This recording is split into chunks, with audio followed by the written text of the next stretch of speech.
Welcome back to Girl Talk. Well, Oktoberfest is in the air right here at the Great Dane. Later on, we're going to learn what we have to look forward to. Right now, though, we're talking about a program that is super interesting. I'm really excited about this.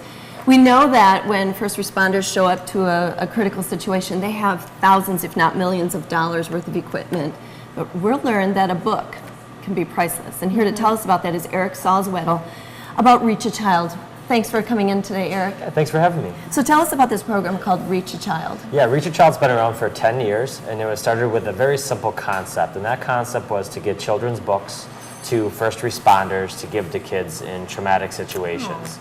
Whether it's a car accident, a house fire, domestic dispute, when they can have a book to give a child, it not only comforts them, but distracts them from the chaos happening around them. And it's worth mentioning, this is just a Wisconsin nonprofit, right? Yeah, we're based right here in Madison, and our goal is to get our program to first responders throughout the state of Wisconsin. And essentially, our program is a backpack, much like this, and we want to get this in every first responder vehicle throughout the state. And inside of this, what we call is a reach bag, are age-appropriate and vetted children's books, as well as drawstring backpacks that they can give children. And I've heard those backpacks are useful for not just the book, but any belongings that a child might need to take with them. Yeah, the officer or first responder can give a child a book in a drawstring backpack, and again, yes, put anything that they would like in it to take with them. And they get to keep these things. That's great. So what impact is Reach a Child making, like right here in Madison even? Yeah, and so as our goal, as we expand into more and more departments that are interested in our program, I should mention there's no cost to first responders to receive our program. We heavily rely on community support to fund this program.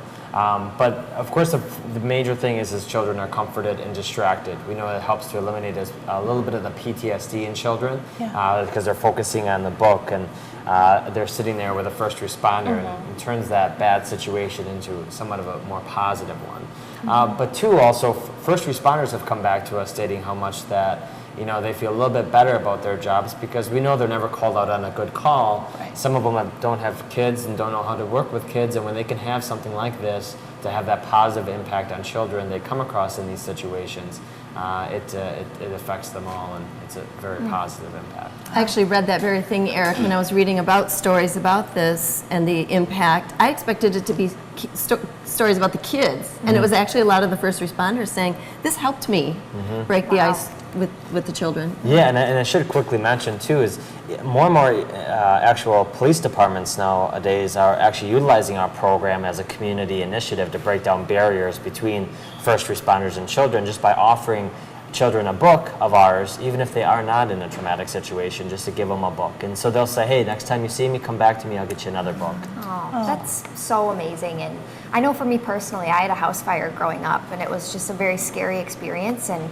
people are dressed up and all these equipment, and it's scary for a kid. So having that way to kind of bridge that gap can just be so powerful and amazing. And I'm sure a lot of people have experiences that they can relate to as well. If somebody does want to help, what can they do if they're watching this? Yeah, of course, as you're watching this, most people are like, well, I have a lot of children's books. Yeah. So we know that is, we can always take in new and gently used books.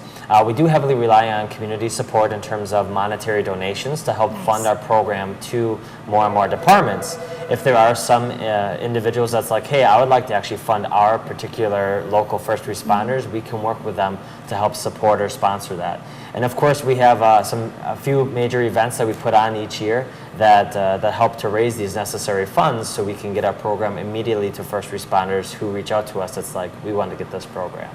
We have about a minute left, Eric. Let's talk about one of those upcoming events called Evening in Red and Blue. This is a gala. Yes. Okay, tell us about it. Yeah, we're really, really excited. So this is a very unique and very dressed up. It's our largest fundraiser of the year. And so our Evening in Red and Blue Gala is taking place on Saturday, September 23rd, so coming up here very soon. Tickets are on sale until actually Friday, September 15th. Tickets more than likely will not be sold at the door, so please purchase your tickets ahead of time. They can do that right on our website, which is reachachild.org/events. And it's going to be a dressed-up event. Tickets are $75 in advance or $125 per couple. That includes hors d'oeuvres, dinner, dessert. It includes wine, beer. We're going to have silent auctions, live auctions. We're going to have a wine pull. It's going to be a great evening, and we're doing it at the brand new Fitchburg Fire Station. And we're pulling all the fire trucks out of the bay, and we're going to transform that bay into a gala. So it's going to be a really unique experience. Absolutely. You guys look like you're dressed and ready to go. Evening in red and blue right here. We're ready to go. Alrighty, well, if you'd like to help out, you can find more information at reachachild.org. And again, those tickets stop going on sale on Friday the 15th. Thanks, Eric. Thanks so much. Appreciate it. We're Girl Talk, and we'll be right back.